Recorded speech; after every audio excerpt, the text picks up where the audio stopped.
పగలుపూట సూర్యుడు రాత్రి చంద్రుడు ఉండడం అనేది కదా ప్రకృతి ధర్మం. కానీ కాలిఫోర్నియాకు చెందిన రిఫ్లెక్ట్ ఆర్బిటాల్ అనే కంపెనీ రాత్రిపూట కూడా సూర్యకాంతిని అందిస్తామని నొక్కి చెబుతున్నారు. ఈ దిశగానే తమ ప్రణాళికలను సిద్ధం చేస్తోంది ఆర్బిటాల్. ఈ సంస్థ CEO బెన్ నోవాక్ ఈ విషయాన్ని స్వయంగా వెల్లడించారు. అయితే రాత్రి వేళ సైతం సూర్యకాంతిని అందిస్తామని చెప్తోంది కాలిఫోర్నియాకు చెందిన రిఫ్లెక్ట్ ఆర్బిటాల్ కంపెనీ. సహజంగా సౌర విద్యుత్ కాంతి సూర్యుడు ఉన్నప్పుడే అది ఉత్పత్తి అవుతోంది. కానీ ఆ సమయంలో విద్యుత్ అవసరం తక్కువ, విద్యుత్ అవసరం ఎక్కువగా ఉండే రాత్రి వేళలో సౌర విద్యుత్ ఉత్పత్తి అవ్వదు. ఈ సమస్యకు పరిష్కార దిశగానే అడుగులేస్తోంది ఆర్బిటాల్. రాత్రిపూట కూడా సౌర విద్యుత్తును ఉత్పత్తి చేసే అవకాశాన్ని కల్పిస్తామని, అందుకోసం సూర్యకాంతిని విక్రయిస్తామని నోవాక్ చెప్తున్నారు. ఇందుకు గాను 57 చిన్న ఉపగ్రహాలకు భూమి నుంచి 370 మైళ్ల ఎత్తుకు పంపించనున్నట్లు చెప్పారు. ఈ ఉపగ్రహాలకు ఒక్కోదానికి 33 చదరపు అడుగుల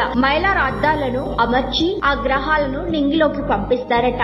నింగిలోని ఈ అద్దాలపై పడే సూర్యకాంతి భూమిపై ఉండే నిర్దేశిత సౌర ఫలకాలపై ప్రతిబింబించేలా చేస్తాము అని చెబుతున్నారు. తద్వారా సూర్యాస్తమయం తర్వాత విద్యుత్ ఉత్పత్తికి అవకాశం ఉంటుందని నోవాక్ తెలిపారు. తాజాగా హాట్ ఎయిర్ బెలూన్ ను వారు ప్రయోగించారు. దీని ద్వారా తమ ఆలోచనను ప్రయోగించి చూపించారు. అయితే త్వరలోనే మనకు కావలసిన చోటు కావలసినప్పుడల్లా సూర్యకాంతిని ప్రసరింప చేసుకునే విధంగా ఓ యాప్ ను డెవలప్ చేయబోతున్నారు అనే వాదనలు కూడా వినిపిస్తున్నాయి. అంతేకాదట, రాత్రి వేళలో ఇక నుండి బిల్ బోర్డులు గాల్లో ఆకాశంలో వెలియనున్నాయట. వీటికి సంబంధించిన పరిశోధనలను ముమ్మరం చేస్తున్నారు శాస్త్రవేత్తలు. మరిన్ని ట్రెండింగ్ వీడియోల కోసం న్యూస్ 18 తెలుగు యూట్యూబ్ ఛానల్ ను సబ్స్క్రైబ్ చేసుకోండి.